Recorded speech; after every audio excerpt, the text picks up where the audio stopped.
Assalamualaikum warahmatullahi wabarakatuh.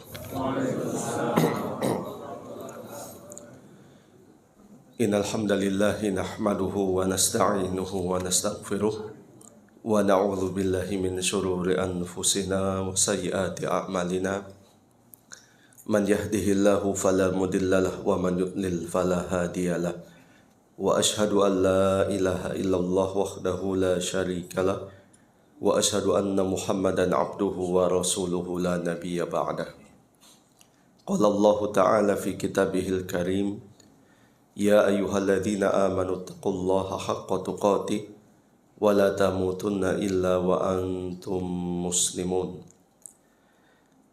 Allahumma salli wa sallim ala nabiyyina Muhammadin wa ala alihi wa ashabihi ajma'in.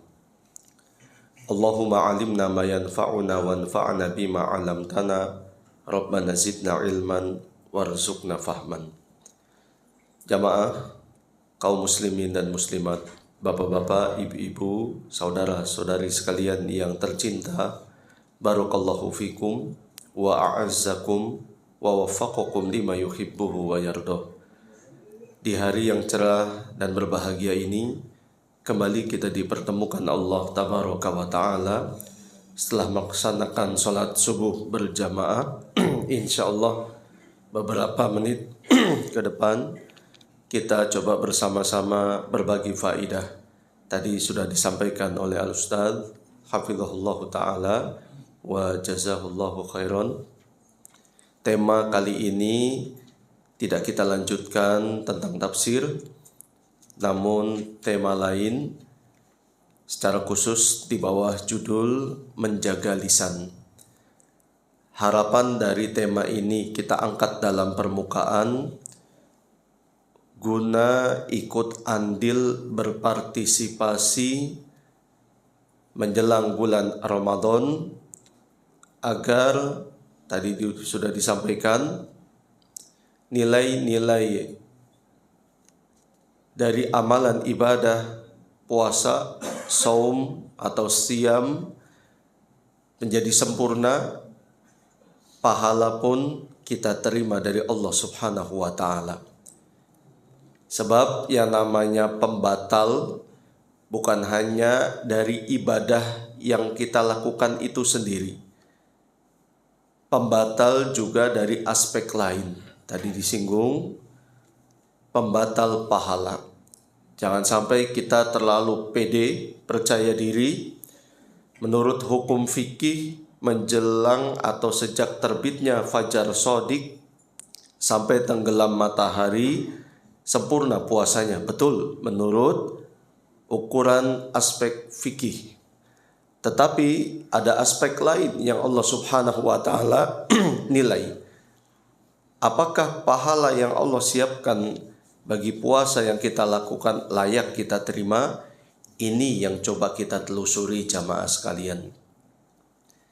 Kita berusaha jangan sampai sia-sia semua pengorbanan dan perjuangan kita. Jangan sampai hanya haus dan lapar dahaga semata yang kita dapat. Dari sejak terbit fajar shadiq sampai menjelang matahari, ternyata zong, nol, rapot kita merah di hadapan Allah Subhanahu wa Ta'ala. Mudah-mudahan tema yang singkat dan bersahaja ini mengikuti dalam ibadah yang kita laksanakan nanti insya Allah di bulan Ramadan. Amin ya rabbal alamin. Menjadi perhatian supaya kita waspada, siaga, jangan sampai lisan kita ini gentayangan dan juga tidak beraturan. Kenapa lisan? Tidak mata, tidak telinga, tidak juga tangan, kaki. Bukankah anggota tubuh lainnya pun berpotensi melakukan perbuatan-perbuatan angkara mungkar? Iya, kita katakan. Tetapi sungguh lisan ini memiliki perhatian dan porsi besar di dalam agama Islam, lantaran efek yang ditimbulkan bukanlah kecil dan sedikit, besar. Betapa banyak orang yang bertumpah darah, betapa sering kita melihat pertengkaran seringkali diawali dengan lisan yang tidak terjaga. Dan silahkan perhatikan serta kumpulkan berbagai macam fakta yang bisa dipertanggungjawabkan. Tidak lain dari era demi era, semuanya itu berasal salah satu faktor terbesarnya lantaran lisan yang tidak bisa dijaga. Inilah kiranya alasan utama dan mendasar kita mengangkat tema tentang menjaga lisan. Untuk tema-tema selanjutnya, khususnya mengenai unsur-unsur fikih yang harus kita ketahui, barangkali sudah disampaikan. Kita ambil tema yang lain. Sedikit prolog muqaddimah agar bisa diketahui secara umum diskusi yang akan kita jalani pada hari ini. Jamaah sekalian yang berbahagia, rahimakumullah wa barakafikum. Tema ini saya bagi menjadi beberapa poin supaya sistematis dan enak. Poin pertama misalnya, poin kedua, nanti poin pertama ada penjelasannya. Kalau penjelasannya berupa poin-poin di bawahnya, nanti saya akan sebutkan biar enak dan biar bisa tergambar dalam benak kita. Kita mulai poin yang pertama. Kata penulis di sini hafizahullahu taala, awalan makna hifdzil lisani lughatan wastilahan. Apa arti menjaga lisan? Banyak para ulama, bapak-bapak, ibu-ibu, barakallahu fikum, menjelaskan arti menjaga lisan. Kalau kita lihat dengan seksama, penjelasan yang banyak dan bercorak ragam ini ternyata tidaklah fatal dan tidak terlalu jauh di dalam perbedaan ungkapan-ungkapan mereka.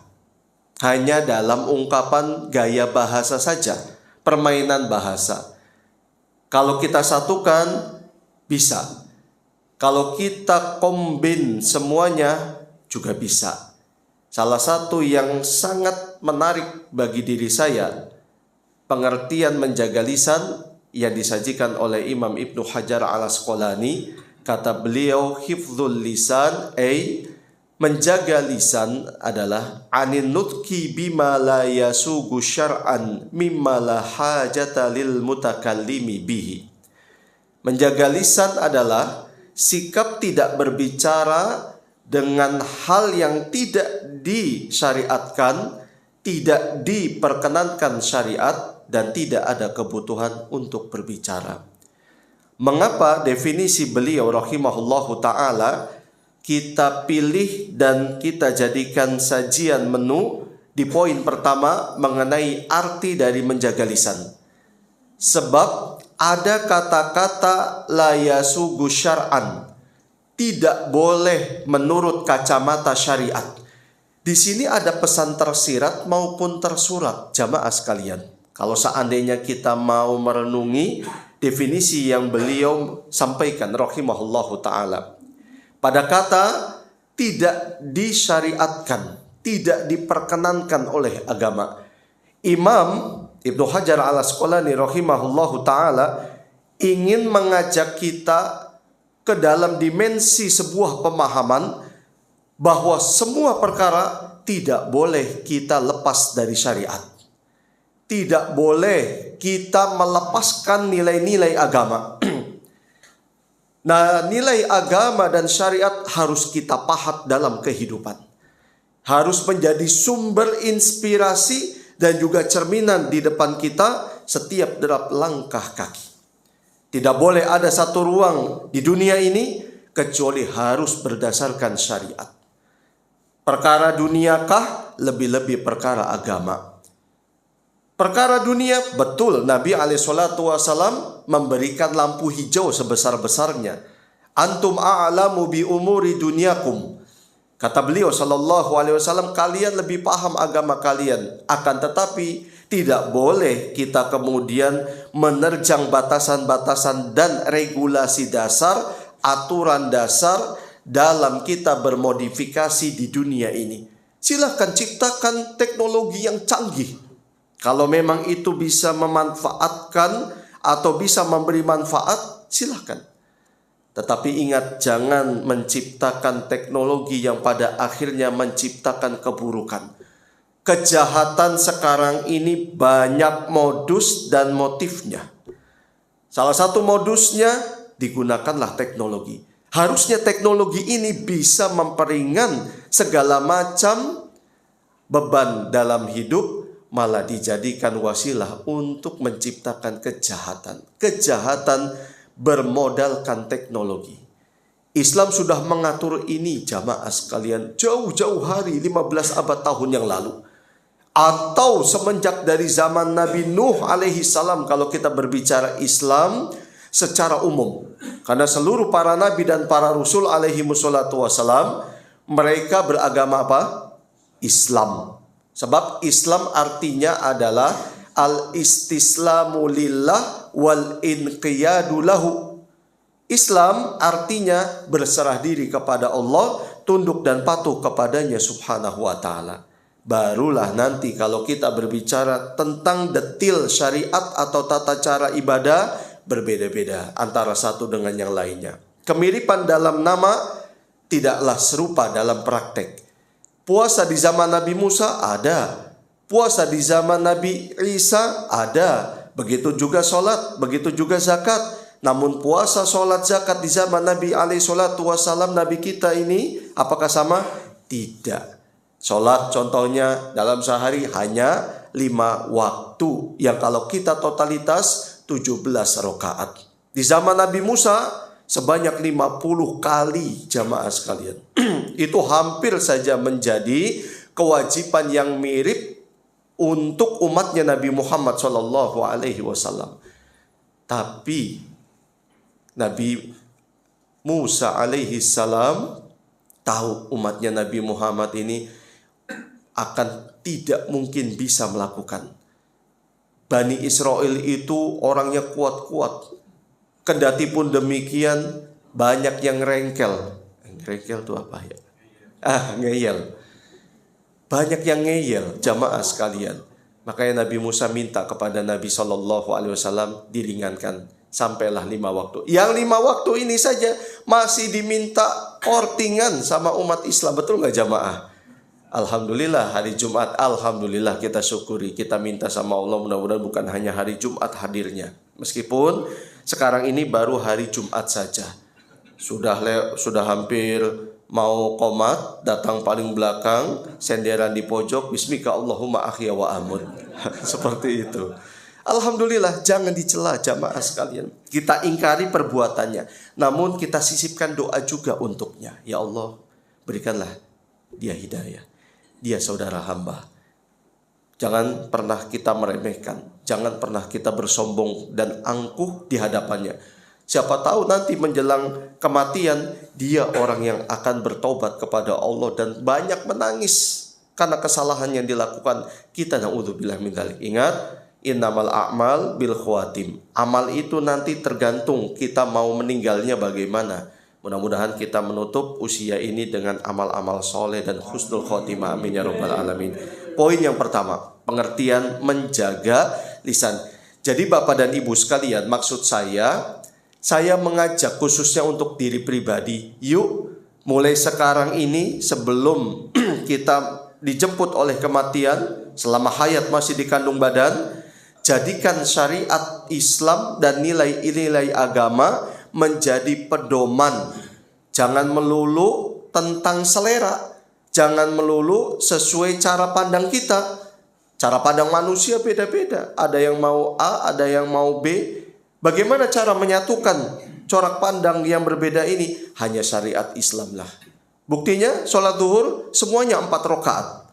Karena memang Islam sudah menentukan sholat zuhur adalah 4 rakaat. Coba kalau kita serahkan kepada masing-masing. Saya mau 1 rakaat aja, mau ada rapat misalnya. Bahkan yang lebih parahnya, tar dulu deh, zuhur kalau saya lagi senang bahagia. Nasallallahu salama wal afiyah. Poin yang kedua. At-targhibu fi hifdzil lisani wal hathu alaihi. Motivasi, dorongan agar kita selalu menjaga lisan di setiap waktu kita.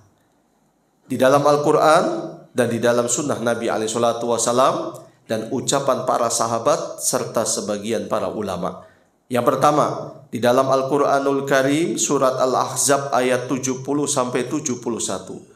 Allah berfirman, ya ayyuhalladzina amanu, wahai orang-orang yang beriman, ittaqullah, bertakwalah kepada Allah, wa qulu qawlan sadida, ucapkanlah ucapan yang benar. Kalau seandainya kita memenuhi kewajiban kita karena perintah Allah Subhanahu wa taala ini dalam setiap kehidupan, apa efek dan apa yang Allah siapkan bagi mereka yang selalu mengatakan ucapan benar. Ucapan benar dalam artian jujur, tidak bohong, tidak dusta, dan tidak membicarakan aib orang lain. Ini arti dari qaulan sadida, ucapan yang benar. Adapun ucapan yang tidak benar, ya kebalikan dari itu. Bohong, banyak dustanya, kemudian selalu penasaran dengan rumah tangga orang lain, selalu membicarakan orang, gibah, namimah, dan lain sebagainya. Iri, dengki, lawan kata dari qaulan sadida. Orang yang memenuhi qaulan sadida, dia akan mendapatkan balasan yuslih lakum a'malakum wa yaghfir lakum dzunubakum wa may yuti'illaha wa rasulahu faqad faza fawzan 'azima. Allah akan memperbaiki amalnya, memperbaiki dalam artian Allah akan membimbing dia untuk beramal ikhlas hanya karena Allah. Kemudian Allah akan memberikan pahala yang melimpah ruah besar karena keikhlasan dari amal yang dia laksanakan. Kita kalau bukan karena taufik dari Allah Subhanahu wa taala, jamaah sekalian, tidak mungkin bisa beramal. Di sini hakikat dari makna Al-Fatihah, iyyaka na'budu wa iyyaka nasta'in. Hanya kepadamu ya Allah aku menyembah, hanya kepadamu aku dan atau kami meminta pertolongan. Kalau bukan pertolongan Allah, gak mungkin kita dikumpulkan pada hari ini, jamaah sekalian. Gak mungkin. Ini taufik dari Allah. Ini nikmat juga dari Allah Subhanahu wa ta'ala. Masih banyak kiranya di luar rumah Allah Subhanahu wa ta'ala yang mulia ini berseliweran saudara kita ketika mendengar hayya 'ala shalah, lebih dia pentingkan kasur, guling, bantal, dan ruangan yang dilengkapi dengan sarana penyejuk ruangan daripada panggilan Allah Subhanahu wa ta'ala, hayya 'ala shalah, hayya 'alal falah. Tetapi ketika ditimpa musibah, dia minta kepada Allah Subhanahu wa ta'ala. Ketika sakit bersemayam dalam tubuhnya, dia minta kesembuhan dari Allah Subhanahu wa ta'ala. Tidak adil, bermain curang kepada Allah Subhanahu wa ta'ala. Allah enggak menuntut banyak. Allah hanya perintahkan sholat. Itu pun kebaikannya bukan untuk Allah. Allah enggak butuh manusia. Manusialah yang butuh kepada Allah Subhanahu wa ta'ala. Allah ingin melihat dia itu tahu diri atau tidak. Apakah air susu dibalas dengan air susu atau air susu dibalas dengan air tuba? Bukan karena Allah butuh orang-orang sholat kepadanya Subhanahu wa ta'ala. Enggak butuh. Allah maha kaya. Seandainya seluruh manusia satu jagat raya ini semuanya tidak beriman, enggak akan berpengaruh dengan kerajaan, kekayaan, kemuliaan, keagungan Allah tabaraka wa ta'ala. Enggak akan berpengaruh sedikit pun. Tidak akan berpengaruh. Sebaliknya, seandainya seluruh alam jagat raya ini, makhluk-makhluknya, baik makhluk hidup maupun makhluk mati, tak hidup, beriman kepada Allah Subhanahu wa ta'ala, pun tak akan mempengaruhi sedikit pun keagungan Allah. Keagungan Allah akan tetap abadi, jamaah sekalian. Mau ada perubahan ataupun tidak ada perubahan pada diri makhluknya di alam semesta ini, khususnya manusia. Kembali lagi kepada surat dan ayat yang mulia ini. Mari kita berusaha mengatakan yang baik, mengatakan yang benar. Meskipun masalah seperti ini tidaklah mudah. Tak semudah membolak-balikkan telapak tangan. Namanya juga berusaha. Namanya juga hidup di dunia penuh perjuangan. Yang namanya perjuangan harus ada pengorbanan. Pengorbanan hakikatnya adalah apa yang bisa kamu keluarkan untuk bisa disebut sebagai sebuah pengorbanan. Ada yang mengatakan saya akan berkorban tenaga, saya akan berkorban waktu, saya akan berkorban harta, saya akan berkorban nyawa. Itu namanya perjuangan. Kalau perjuangan tidak mau berkorban, omong kosong jamaah sekalian. Omong kosong. Saya mau berjuang, saya mau menjadi hamba Allah yang soleh. Saya mau menjadi hamba Allah yang ucapannya baik. Tapi gak pernah berusaha. Hanya omong kosong jamaah sekalian. Berusaha. Siapa manusia ini yang tidak pernah berbuat dosa? Tidak ada. Bahkan para nabi pun melakukan kesalahan, cuma bedanya mereka diampuni langsung oleh Allah Tabaraka wa Ta'ala. Satu. Kemudian tidak mungkin perbuatan dosa yang mereka lakukan sangat tinggi levelnya. Tidak mungkin karena dijaga oleh Allah Tabaraka wa Ta'ala. Nabi kita saja Shallallahu Alaihi Wasallam, kalau masih ingat saat kita mengangkat tema Sirah Nabawiyah, di saat beliau masih usia belia, belum menerima wahyu, bersama sahabatnya ngangon tuh apa ya bahasa? Menggembala kambing di bukit salah satu kota Mekah. Di situ ada perayaan pernikahan, ada bazar kalau bahasa kita, ada konser di situ juga. Nabi mau melihat sejenak saja. Dia titipin domba-domba yang menjadi amanahnya kepada sahabatnya. Saya mau lihat sedikit keramaian.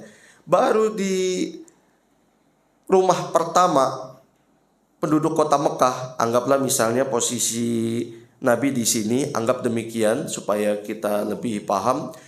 Kemudian acaranya di luar pintu sana.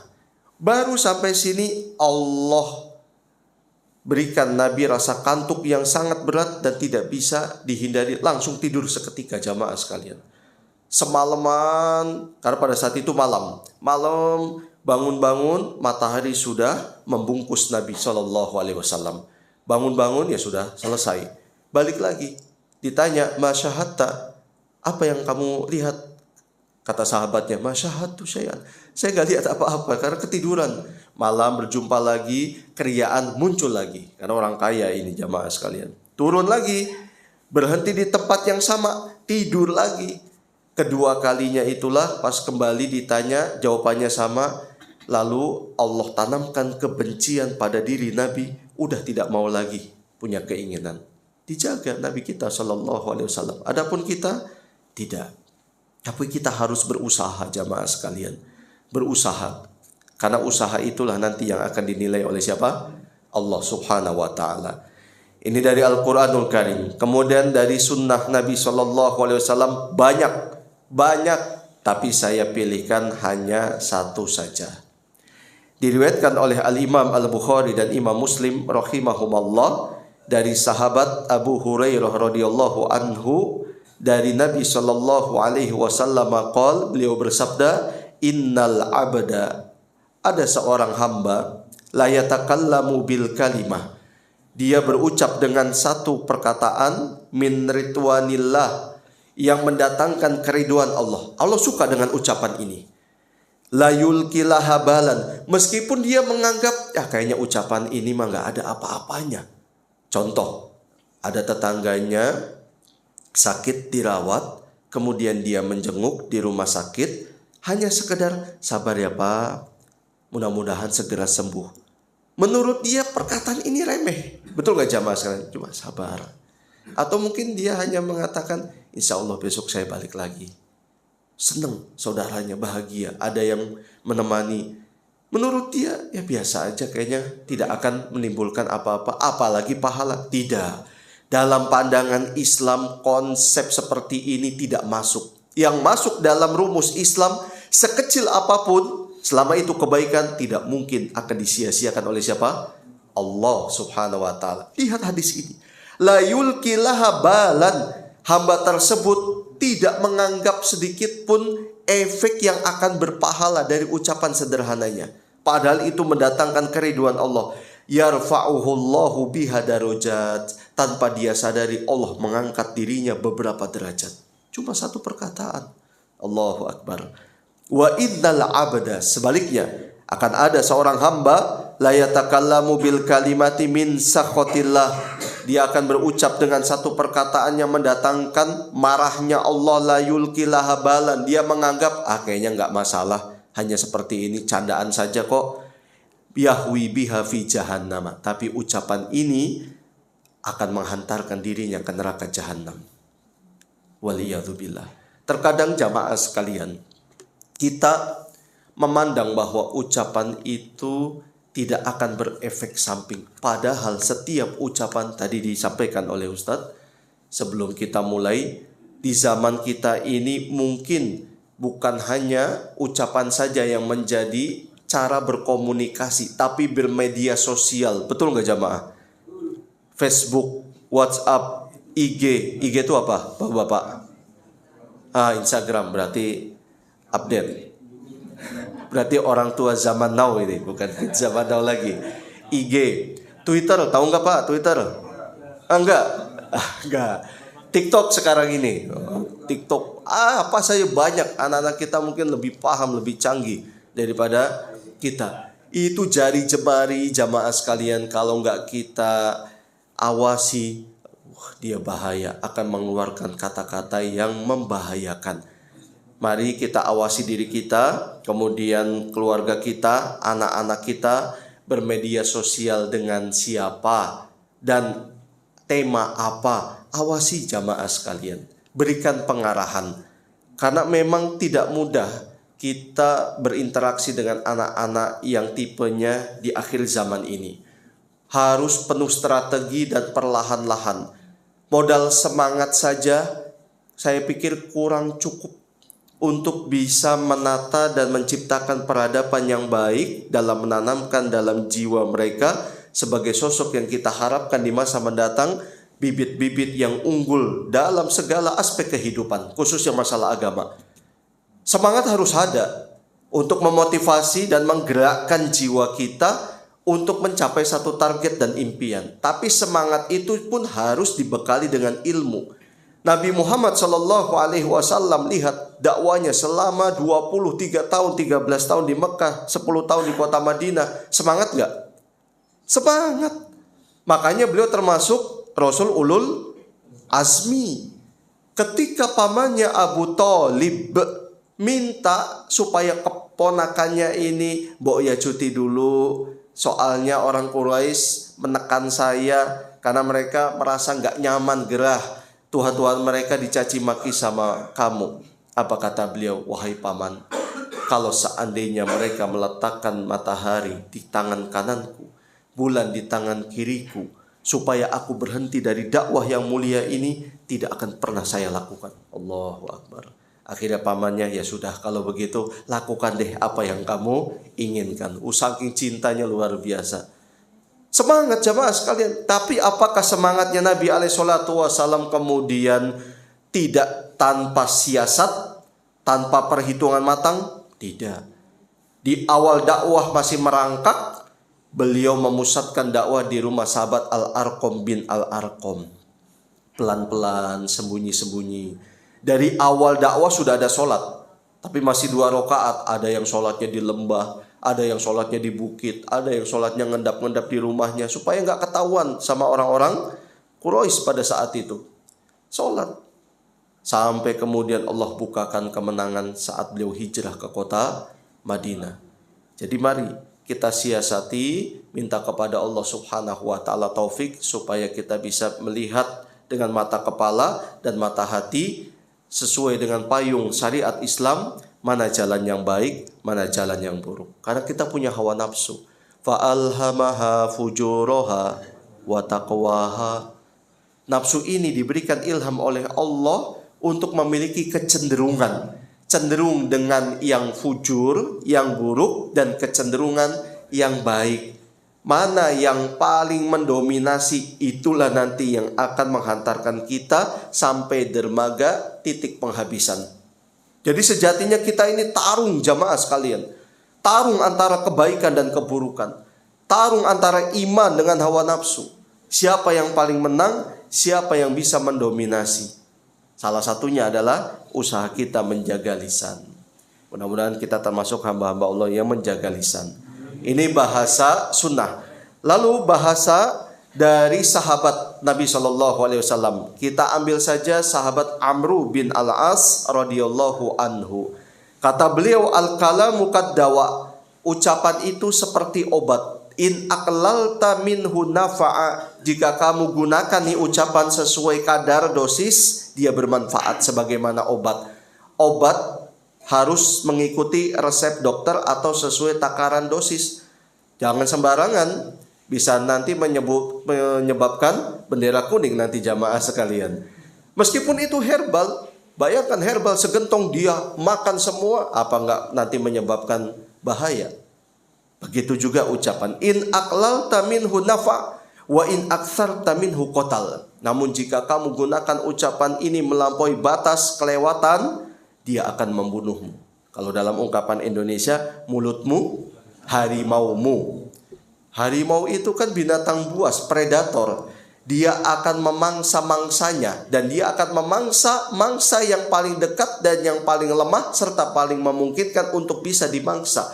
Tentu saja mulut-mulut kita yang paling dekat, ya kita sendiri, kita yang akan nanti menerima dan juga dimangsa oleh mulut kita sendiri. Waliyadzubillah. Kemudian Imam Hasan Al-Basri dari kalangan tabi'in, beliau berkata, al-lisanu amirul badani. Lisan itu lidah, bapak-bapak, ibu-ibu. Lisan itu maksudnya lidah. Karena lidah inilah yang kemudian bisa membuat kita berbicara dan membentuk kata serta kalimat sehingga bisa dipahami oleh orang lain. Kalau ada orang yang tidak punya lidah, paling cuma bisa 2 huruf a, u, gitu kan. Ya pokoknya nggak bisa membentuk sebuah kata atau kalimat. Lisan. Kalau bibir ini namanya syafatun. Kalau mulut namanya fu. Makanya kalau ada film fu ya, itu mulut kali seperti itu ya. Allahu a'lam bishawab. Kata Imam Hasan Al-Basri rahimahullahu taala, al-lisanu amirul badan. Lisan itu pemimpin badan. Badan itu dari bahasa Arab. Barangkali jamaah sekalian ini cocokologi ya, nggak tahu. Yang penting kan insya Allah tidak ditanya di alam kubur kan gitu. Kalau salah ya minta ampun kepada Allah. Apalagi kita pahami bahasa Indonesia kebanyakan diserap dari bahasa asing. Salah satunya mungkin bahasa Arab. Badan, ini contohnya badan ini. Fa idza jana 'alal a'dha'i bi syai'in janat. Apabila lisan ini melakukan kesalahan, akan diikuti oleh anggota tubuh lainnya. Misalnya Pak Edi, mohon maaf Pak Edi, buat contoh aja. Pak Edi misalnya mengejek saya atau bercanda, sedangkan orang itu tetangganya Pak Edi lagi suasana hati nggak bagus. Kemarin baru ditegur sama yayasan, sama pimpinan di perusahaan. Kemudian uang gaji juga dipotong. Lalu terancam kena SP1. Bagaimana nggak gundah tuh hati? Pak Edi tidak mengetahui hal ini. Bercanda, nggak diterima, marah-marah. Kemudian Pak Edi semakin juga bereaksi. Orang tetangganya ini kemudian tidak terima, dia gunakan tangannya. Pak Edi nggak terima, tangannya ikut main juga. Orang ini membalas, bukan tangan lagi, kakinya pun digunakan oleh Pak Edi. Orang ini kembali ke rumahnya, dilihat oleh Pak Edi, kemana nih orang ini pergi. Kemudian terus ucapan apa yang dia ucapkan, jangan sampai dia itu nyinggung saya, pakai telinga, kan begitu. Tidurlah Pak Edi semalaman, maksudnya bukan tidur, kembali ke rumah. Lalu bukan tidur, dia memikirkan, ini orang saya cuma bercanda, tapi kenapa dia malah marah, kan gitu. Pikiran, semuanya diajak untuk melakukan kesalahan jamaah sekalian. Berawal dari lisan. Tuh, bahaya lisan. Seringkali kita salah kaprah. Bukannya salah totalitas, tetapi kembali lagi tadi poin 1, kan semuanya harus melibatkan unsur syariat, betul nggak? Di dalam agama Islam tidak menyalahkan semua perkara, tetapi ingin meluruskan. Contoh, kan kita sekarang ini sedang menanti nuansa Ramadan. Terkadang kita hanya memahami Ramadan itu menjaga supaya jangan sampai batal dari makan dan minum serta nafsu kita. Padahal hakikatnya tidaklah seperti itu juga. Kata Nabi SAW, laisas siyam minal akli wasyurbi. Puasa itu bukan saja menahan lapar dan haus. Innamas siyam minal lagwi warofati. Sesungguhnya puasa itu menahan lidah dan ucapan-ucapan kotor serta menyakiti orang. Banyak yang kita salah paham. Contoh kekayaan. Tidak salah total. Namun sekali lagi Islam ingin memberikan kita kesadaran yang mendasar. Jangan melulu dunia yang menjadi tolak ukur. Agamalah yang menjadi tolak ukur. Orang yang kaya seperti apa sih dalam Islam? Tidak salah orang mengatakan orang kaya itu banyak harta. Betul. Tapi Islam ingin meluruskan, ingin menegakkan yang sejatinya itu definisi benar menurut Islam. Kata Nabi SAW, laisal gina an kathrotil arad, walakinnal gina gina nafsi. Orang yang kaya itu bukanlah kaya harta, tetapi orang yang kaya di dalam hatinya, jamaah sekalian. Lah kaya hati. Kadang-kadang kita menganggap orang bangkrut itu orang yang perdagangannya mengalami kerugian, tidak mendapatkan keuntungan, nggak punya harta. Tidak salah total, tapi lagi-lagi ingin meluruskan. Ketika Nabi SAW bertanya kepada para sahabat, atadruna manil muflis? Apakah kalian tahu orang yang bangkrut merugi itu siapa? Para sahabat menjawab berdasarkan yang mereka pahami. Karena mereka interaksinya di dunia. Al-muflis fina ya Rasulullah. Orang yang bangkrut menurut kami wahai Rasulullah. Pandainya para sahabat kan begitu, adil. Menurut kami wahai Rasulullah, orang yang bangkrut itu orang yang gak punya harta, orang yang perniagaannya mengalami kerugian. Nabi tidak menyalahkan. Nabi hanya ingin meluruskan orang yang bangkrut dalam umatku adalah orang yang membawa pahala nanti ke akhirat. Pahala puasa, pahala zakat, pahala sedekah. Tapi dia gibahin si fulan, dia menyakiti tetangganya. Semuanya nanti akan ditransfer ke orang-orang yang dia zolimi. Pahala-pahala sholat, puasa, dan zakatnya. Kalau nanti pahalanya habis, sedangkan orang yang dizolimi masih banyak ngantri, belum cukup, dosa mereka akan ditimpakan kepada orang tersebut. Waliyadzubillah. Surga mau nggak menerima orang yang punya dosa, jamaah? Nggak mau. Berarti tepatnya di mana? Iya, itu dia. Na'udzubillah min dzalik. Ini orang yang merugi, orang yang bangkrut. Terakhir, kadang-kadang kita harus meluruskan pemahaman ini. Misalnya orang yang kuat. Menurut kita orang kuat mungkin orang yang berotot dari kaki sampai kepala, punya otot semua, barangkali. Atau mungkin orang yang bisa mengalahkan lawannya dalam satu arena pertandingan, gulat misalnya. Tidak salah. Namun arti yang sempurna, yang terbaik adalah kata Nabi SAW, laisa syadidu bisur'ah, innamas syadid alladhi yamliku nafsahu indal ghadab. Orang yang kuat bukan orang yang pandai adu gulat dan mengalahkan lawannya. Tapi orang yang kuat dalam konsep Islam atau rumus Islam yang sesungguhnya, orang yang mampu menahan amarah dan emosi. Oh, orang yang kuat, jamaah. Bukan berarti nggak boleh marah. Harus marah pada saat kita marah. Ada orang melakukan kemungkaran. Sabar, saya nggak boleh marah. Ya, ini salah, jamaah sekalian. Ada keluarga yang melakukan kesalahan. Kita sebagai kepala rumah tangga yang nanti akan ditanya oleh Allah Subhanahu wa Ta'ala sebagai pemimpin rumah tangga. Ada kemungkaran dalam rumah tangga. Baru aja ngaji, jangan marah. Jangan marah, ya sudah biarkan. Ini salah satu kesalahan yang fatal. Marah itu bukan berarti identik dengan nada tinggi, kemudian lempar piring sana sini, angkat meja, kemudian timpakan kepada objek sasarannya. Tidak. Marah itu dilihat. Kalau memang kita tidak memungkinkan untuk menggunakan amarah melalui lisan, cukup dengan sikap dan kita simpan dalam hati. Karena nggak semuanya bisa kita rubah kemungkaran, betul nggak jamaah sekalian? Apalagi kita mungkin bukan siapa-siapa, mungkin kita hanya sebuah butiran-butiran deterjen saja mungkin dalam masyarakat. Nggak punya kekuatan, nggak punya dekengan, nggak punya kekuasaan. Kekuasaan kita hanya seputar buka pintu rumah, tutup, ya udah di situ saja. Kadang-kadang keluar rumah kita sudah tidak punya apa-apa lagi di dalam hati. Kita ingkari rasa marah ini.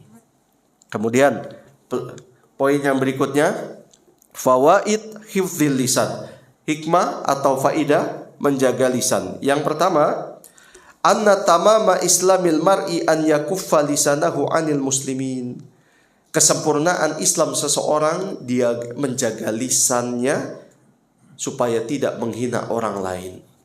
Yang kedua, anna fi hifdzi lisanihi imtithalan li amrillahi subhanahu wa amri rasulihi sallallahu alaihi wasallam bi hifdzihi. Menjaga lisan berarti sama saja kita mentaati perintah Allah dan perintah siapa? Rasulullah sallallahu alaihi wasallam. Katanya cinta sama Allah, katanya cinta Rasul. Cinta bukan hanya sebuah ucapan, atau cinta bukan hanya sebuah kependekan dari cerita indah namun tiada arti. Bukan, jamaah sekalian. Namun cinta adalah sebuah hakikat yang harus dibuktikan dalam kehidupan.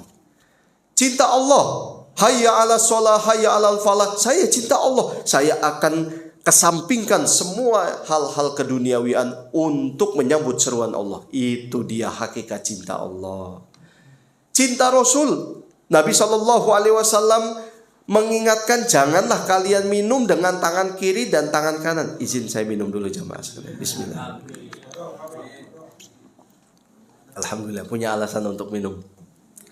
Kalau memang cinta Nabi, cinta Rasul, kita tidak melihat hukum. Terlepas dari apakah hukumnya, sebagaimana para ulama beda pendapat, minum dengan tangan kiri itu makruh atau haram, kita nggak melihat itu. Kalau memang cinta itu murni muncul dari sanubari yang paling dalam, dia akan bersemayam dan bertahta di dalamnya, akan mengagungkan siapa yang memerintahkan. Bukan lagi melihat hukum, tapi melihat siapa yang memerintah. Kekasih saya, orang yang saya klaim ke hadapan semua manusia bahwa saya cinta kepada orang tersebut. Siapa? Nabi Muhammad SAW. Tangan kirinya kalau menyentuh dikeplak. Kamu jangan ikut-ikutan. Ini bukan bagian kamu. Bagian kamu ada. Bagian belakang. Seperti itu jamaah sekalian. Makanya yang baik-baik, kata Ibunda Aisyah radhiyallahu anha, beliau itu Nabi SAW selalu gunakan yang kanan, mau tangan, mau kaki. Masuk kamar mandi, kaki kanan dulu, apa kiri dulu, apa dua-duanya? Vampir kalau dua-duanya. Masuk masjid, kanan. Keluar, kiri. Masuk WC, kiri dulu. Keluar, kanan. Beda cerita kalau udah kebelet jamaah sekalian. Orang kalau sudah kebelet lupa semua ayat sama hadis. Ya sudah. Allah subhanahu wa ta'ala ar-Rahman ar-Rahim. Kalau sudah kebelet, waduh kaki kanan apa kaki kiri tadi. Ya sudah, jangan pikirkan kanan apa kiri jamaah sekalian. Selesaikan aja dulu peperangan yang terjadi nanti. Kalau baru ingat, kalau sudah ingat ya sudah. Ya Allah, astagfirullah, istighfar. Seperti itu. Sampai Nabi itu nyisir dari kanan dulu jamaah. Nabi itu pola nyisirnya belah tengah. Itu model zaman tahun 90-an ke bawah itu jamaah. Belah tengah beliau itu, rambutnya disisir dari kanan. Siapa yang sering kalau kepangkas rambut minta sama tukang pangkasnya sebelah kanan dulu.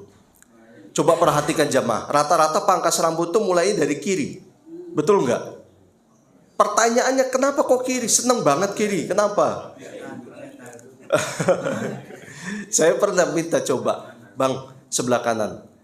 Sebelum mulai, sebelum dipasang rompi, ya kain. Pas mau mulai tetap aja sebelah kiri. Saya juga lupa, lupa. Akhirnya besoknya saya ingat, Bang, sebelah kanan. Oh ya, nggak masalah kan? Nggak akan kena cas kan kalau misalnya sebelah kanan. Harganya tetap beda sekarang ini. Cukur sekarang ini ada harganya jamaah sekalian. Itu tambah itu. Allahu a'lam bishawab. Kemudian poin yang keempat, mawani'u hifdzil lisan. Penghalang-penghalang orang itu bisa menjaga lisan. Banyak penyebabnya. Yang pertama, al-jahlu bi'awaqibi itlaqil lisan. Tidak paham, tidak tahu apa efek yang akan diakibatkan karena banyak bicara dan tidak bisa menjaga lisan. Betul jamaah sekalian. Salah satu penyebab orang itu tidak mengetahui sehingga melanggar karena nggak tahu efeknya. Pegawai misalnya di perusahaan, dia melanggar karena bisa jadi dia nggak tahu. Oh, saya nggak boleh masuk ruangan sini, saya nggak boleh menyentuh ini. Itulah gunanya Islam dan inilah gunanya kitab suci Allah. Baik itu Az-Zabur, kemudian At-Taurah, Al-Injil, yang terakhir Al-Quranul Karim. Salah satu fungsi kitab Allah, Al-Quran misalnya, supaya bisa lebih terjaga dan bisa untuk menjadi pegangan yang langsung dimurojaah oleh umat Islam kalau lupa. Kalau nggak ada kitab suci misalnya, orang itu kan bisa lupa. Sehebat apapun ingatan bisa lupa. Tapi kalau tertulis akan terjaga. Penyebab penghalang yang berikutnya adalah at-tahawuru wat-tasarru'u. At-tahawur, ini kalau saya lihat terjemahannya jamaah sekalian. Sikap melakukan tindakan atau ucapan tanpa dipikir terlebih dahulu. Kalau boleh, ini lagi-lagi cocokologi. Bisa benar, bisa salah. Tapi kalau saya sendiri yakin benar jamaah sekalian. Kalau saya pribadi, kata-kata ngawur, mohon maaf. Pernah dengar kata ngawur? Ah, ini dia asal katanya at-tahawur, ngawur. Allahu a'lam bishawab. Sekarang ngawur itu apa? Apa Ustaz ngawur itu? Ngaco, asbun kan, tanpa dipikir ulang. At-tahawur juga begitu, ngaco, bertindak dan berucap tanpa dipikir-pikir. Ini nyakitin orang apa enggak? Ini berefek bahaya sama dirinya apa enggak? At-tahawur. Allahu a'lam. Kita perpanjang lagi masalah ngawur, apakah dari tahawur atau tidak. At-tasaru, tergesa-gesa. Ini salah satu penyebab. Yang terakhir diantaranya adalah al-bi'atu wasuhbatu sayyi'atu. Lingkungan dan teman yang buruk atau tidak baik. Betul jamaah sekalian. Pilihlah teman yang baik, yang soleh atau soleha, dengan tetap kita menjaga muamalah kita kepada setiap orang dengan baik. Bedakan mencari sahabat dengan memperlakukan orang siapapun, mukminkah, orang selain mukminkah, dengan baik. Bedakan. Kalau teman, rumusnya jelas, agama, akhlak. Tapi kalau orang lain kita muamalahi, kita perlakukan, semuanya kita perlakukan dengan baik sesuai dengan karakternya. Barangkali cara perlakuan kita kepada orang itu membuat dia terpancing dan ingin tahu di mana sih ngajinya Pak Edi? Oh, di Masjid Al-Amin apa Al-Iman? Al-Iman. Pas masuk di sini, oh iya betul. Jamaahnya ramah-ramah, senyumnya sumringah, sangat tepo selir itu apa? Tegang rasa, mohon maaf jamaah sekalian, kadang-kadang istilah-istilah tegang rasa dan lain sebagainya. Akhirnya makin cinta dengan masjid ini, semakin dekat dengan jamaah. Pak Edi itu nggak pernah disamperin orang tersebut, Pak Edi saya mau ngaji. Tapi dia cuma ngeliat Pak Edi. Tanpa disadari Pak Edi mendapatkan pahala yang besar sepanjang hidupnya dari orang itu. Orang itu ngajarin yang lain, tetangganya, keluarganya, dan keluarga besarnya ikut. Semua pahala yang didapatkan dikasih semua kepada Edi. Itu jamaah sekalian, efek dari kita memberikan contoh yang baik. Yang buruk juga dapat, jangan coba-coba. Sama, meskipun kita nggak mengatakan, wahai jamaah, tolong jangan Anda tiru, jangan Anda ikuti. Kadang-kadang nggak berlaku jamaah sekalian. Justru kalau berdasarkan hawa nafsu, wah ini cakep nih, enak dilakukan. Tanpa sadar orang itu ngikutin kita. Gosip, enak ya sama ibu ini misalnya. Kenapa? Gosipnya, ngomongnya enak misalnya. Ada aja. Padahal semua kontennya gosip, ngomongin orang misalnya jamaah sekalian. Dan yang lebih parahnya, gosip bukan hanya kepada wanita sekarang. Bapak-bapak juga tidak kalah. Pokoknya gimana caranya supaya gosip ini menjadi tema yang harus ada setiap berhalaqah dan bermajelis. Waliyadzubillah. Tanpa sadar dosa yang dia terima sesuai tidak dikurangi sedikit pun oleh Allah Subhanahu wa taala. Waliyadzubillah. Kemudian yang kelima, al-wasailul mu'inatu ala hifdzil lisan. Wasilah atau cara agar kita bisa menjaga lisan. Pertama, ishtighalul lisani bi dzikrillahi ta'ala, menyibukkan diri lisan ini dengan berzikir kepada Allah, wa qiraatil Qur'anil Karim, membaca Al-Qur'anul Karim, khususnya bulan Ramadan. Salah satu nama Ramadan kan Syahrul Qur'an, bulannya Al-Qur'an.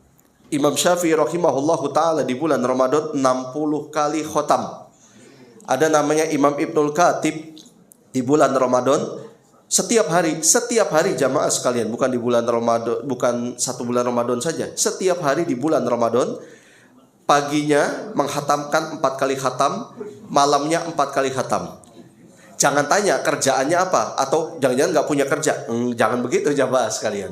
Allah kalau sudah memberikan keberkahan kepada hambanya, meskipun waktunya kok sempit, bisa. Waktunya Imam Ibnul Khatib sama seperti kita, 24 jam juga. Tapi beliau bisa karena Allah kuasa memberikan keberkahan pada dirinya. Siang 4 hatam, malam 4 hatam. Siap di Masjid Al-Amin ini? Siap gak jamaah? Minimal kita membaca Al-Quranul Karim. Kemudian yang berikutnya adalah tajannubul ikhtilati bil muktabin wan namamin wa ghairihi mimman la yahfadhu lisanahu. Ini dia. Jauhi teman-teman yang buruk, teman-teman yang lidahnya panjang, suka gibah, suka namimah. Jauhi jamaah sekalian. Ingat, sekali lagi tolong bedakan memilih sahabat atau teman dengan memperlakukan orang secara baik. Bedakan. Tetap kita jauhi, namun kita perlakukan dengan baik. Ketemu, assalamualaikum. Jika memang dia seorang muslim atau muslimah, gak masalah. Tapi kalau untuk sahabat, mohon maaf, tiada pintu untukmu. Seperti itu jamaah sekalian. Tiada maaf bagimu, kecuali sudah berubah. Salah satu cara kita kalau misalnya kita nggak berani untuk mendekati, jangan-jangan nanti malah kita yang diwarnai. Kita doakan, ya Allah, dia saudara hamba, dia tetangga hamba, berikanlah hidayah kepadanya. Seperti itu jamaah sekalian. Yang terakhir, cara supaya kita menjaga lisan, tadkirun nafsi bil atrari allati yusabbibu biha al-lisan. Hendaknya kita mengingatkan diri ini akan bahaya lisan. Salah satunya dengan cara membuat tulisan besar. Kalau perlu bikin spanduk, baliho itu jamaah sekalian, tempel dan masukin dalam rumah di kamar tuh. Mulutmu harimaumu misalnya. Hati-hati terhadap ucapanmu misalnya. Saya punya teman waktu satu kamar saat kita masa pendidikan. Dia di Surabaya, dia ambil kertas cukup besar lalu dia tuliskan, ingat, masyarakat menunggumu di rumah. Wah, dia tempel di tembok di depan meja belajar dia. Jadi kalau dia mengalami masa-masa futur, masa jenuh, masa kendor, dia baca lagi itu. Wah, masyarakat sedang menunggu saya. Pengurus masjid sedang menunggu saya. Semangat lagi. Itu salah satu caranya jamaah sekalian. Kemudian yang terakhir, betul jamaah sekalian. Karena sudah didahului, tadinya masih 10 apa 15 ini jamaah.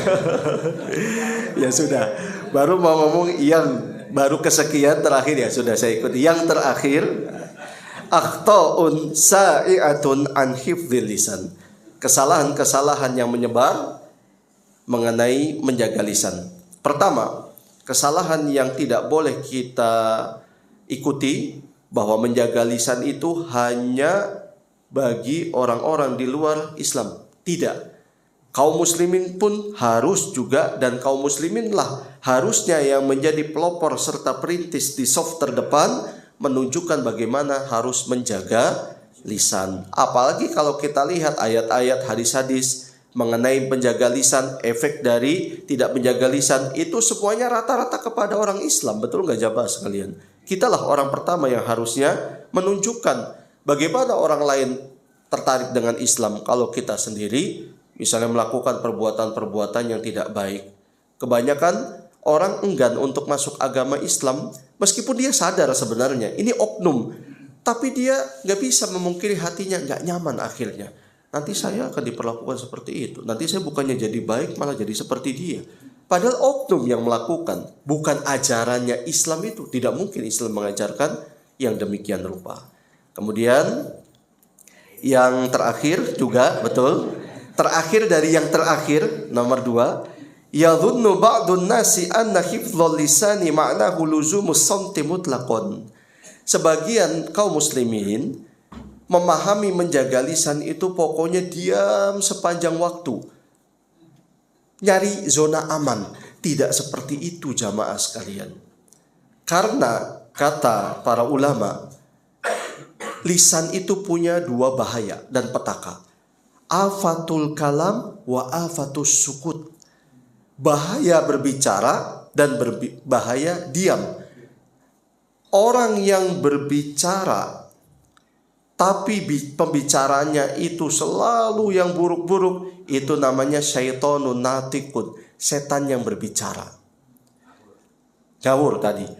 Tapi orang yang diam dari kemungkaran, tidak berbicara, itu namanya syaitonun akhros, setan yang bisu.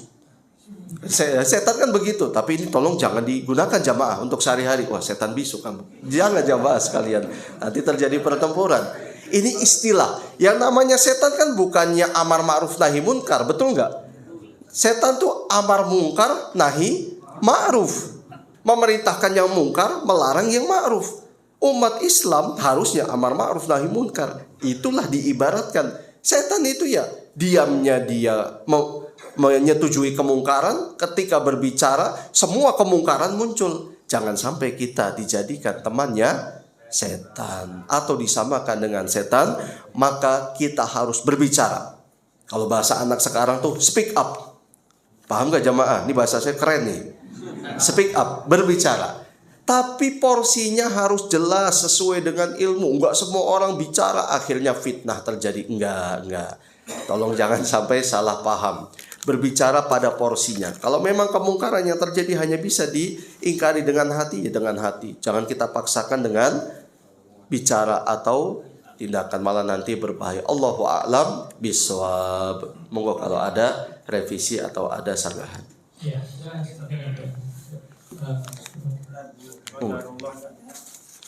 anak itu kan ada yang bakatnya tangannya kiri tadi. Ada apa kiri yang lebih kuat itu cenderung kiri, tangannya malah kadang hanya diimbangin aja. Iya. Diingatin tapi tetap balik lagi. Bismillahirrahmanirrahim. Allah bisa karena biasa. Disinilah peranan penting orang tua memantau setiap detik pertumbuhan anak-anaknya. Semenjak lahir dari rahim istri sampai dia nanti bisa merangkak, bisa berdiri, bisa berjalan, segala macam motorik atau gerakan-gerakan melalui anggota badan khususnya tangan dan kaki dipantau bapak-bapak dan ibu-ibu. Namun katakanlah masa-masa seperti itu sudah luput, sudah lewat, kita sadari. Anak sudah terbiasa menggunakan tangan kiri, baik untuk menulis atau yang lain sebagainya. Tetap kita berusaha untuk mengajarkan dengan baik, dengan bijak, supaya membiasakan dengan tangan kanan. Dan berikan apresiasi dikala anak bisa menggunakan dengan tangan kanan meskipun sebagian. Karena nggak mudah untuk merubah satu kebiasaan yang sudah mendarah daging. Tidak mudah jamaah sekalian. Kalau sudah menjadi karakter, untuk merubah menjadi karakter lain, itu tidak mudah. Berikan apresiasi. Apalagi kalau ternyata penggunaan tangan kiri hanya sekedar kayak menulis. Ya sudah. Kecuali tangan kiri ini ya untuk makan misalnya. Ini yang kita akan pantau dan kita soroti. Yang tidak kalah pentingnya lagi-lagi libatkan Allah subhanahu wa ta'ala. Minta kepada Allah kemudahan. Baik masalah ngurusin supaya tangan kiri beralih ke tangan kanan, atau yang lebih dahsyat daripada itu, jangan pernah kita tinggalkan Allah dan tidak libatkan Allah. Libatkan Allah subhanahu wa ta'ala. Minta doa. Salah satunya doa kemudahan. Allahumma la sahla illa ma ja'altahu sahla wa anta taj'alul hasna idza syi'ta sahla. Hafal enggak jamaah? Enggak. Hafalkan. Allahumma la sahla illa ma ja'altahu sahla. Ya Allah, tidak ada kemudahan kecuali yang Engkau mudahkan. Tidak ada kemudahan kecuali yang Engkau mudahkan. Wa anta taj'alul hasna idza syi'ta sahla. Dan Engkau akan memberikan kemudahan dan mampu memberikan kemudahan bagi perkara-perkara yang sulit sesuai dengan apa yang Engkau kehendaki. Minta jamaah dalam berbagai aspek apapun. Misalnya dalam masalah kita akan wawancara untuk naik jabatan, doa. Allahumma la sahla illa ma ja'altahu sahla wa anta taj'alul hasna idza syi'ta sahla. Mau buka cabang misalnya perniagaan, buka toko lagi, baca ya Allah mudahkan, berikan petunjuk apakah tempat ini baik nanti untuk menjadi pusat perdagangan saya yang berikutnya. Minta sama Allah. Jadi seperti itu Ustaz. Biasakan minta tolong sama Allah dan berikan apresiasi sama anak. sekecil apapun usaha yang dia lakukan, berikan apresiasi. Allahu a'lam bishawab. Bagus pertanyaan. Ya. Terima kasih. Ya. Yang terakhir, gimana? Dari gambaran yang Ustaz sampaikan tadi begitu lengkap sekali, sehingga saya jadi senang untuk bisa masuk pertanyaan itu agak Barakallahu serius. Yang pertama, bahwa lisan itu adalah sesuatu hal yang memang sangat penting sekali karena efek yang dilakukan sangat besar sekali. Ya. Sampai mengatakan mulutmu harimaumu, lidah itu tak bertulang, sehingga pada saat itu ada kata-kata begitu ringan yang keluar dari mulut, sehingga bisa memberikan efek. Kalau diiris pisau mungkin diobati bisa sembuh, tapi kalau ini bisa bertahun-tahun, kadang bisa sampai orang meninggal karena gitu ya. Nah, berkaitan dengan ini Pak Ustaz, yaitu saya pikir bahwa ini biasanya ada pemicunya. Kadang kita sudah bersikap bagus, tetapi pemicu dari luar itu kadang begitu kuat sehingga memancing kita untuk melakukan reaksi. Nah, tentu peran setan tadi yang katakan Ustaz pasti di situ. Tetapi saya berpikir bahwa pertanyaannya sudah langsung. Pertanyaannya terakhir. Bahwa ini Pak Ustaz, bahwa sesuatu yang terjadi di dunia ini itu adalah kehendak Allah, takdir Allah, bukan karena disengaja. Nah, apakah dengan lisan yang dilakukan itu dengan pertengkaran itu merupakan suatu takdir Allah kepada kita sebagai ujian agar supaya kita bisa menjadi orang yang lebih baik lagi? Mungkin itu, Ustaz, karena sudah sedikit juga. Baik. Terima kasih. Assalamualaikum warahmatullahi wabarakatuh. Assalamualaikum warahmatullahi wabarakatuh. Secara singkat, betul. Tidak mungkin keluar dari takdir ilmu, pengetahuan, dan izin Allah Subhanahu wa Ta'ala semua aktivitas di alam semesta ini, yang baik ataupun yang buruk. Tetapi kita tidak menyandarkan keburukan murni itu kepada Allah dalam artian bahwa Allah menginginkan keburukan berarti Allah itu zalim. Tidak. Allah menciptakan keburukan sebagai imbas dari sebuah tindakan. Orang yang melakukan kebohongan, dia nanti akan dijauhi oleh teman-temannya misalnya. Ini kan sebuah keburukan. Sikap permusuhan yang dijauhi oleh orang lain berarti kan sebuah keburukan.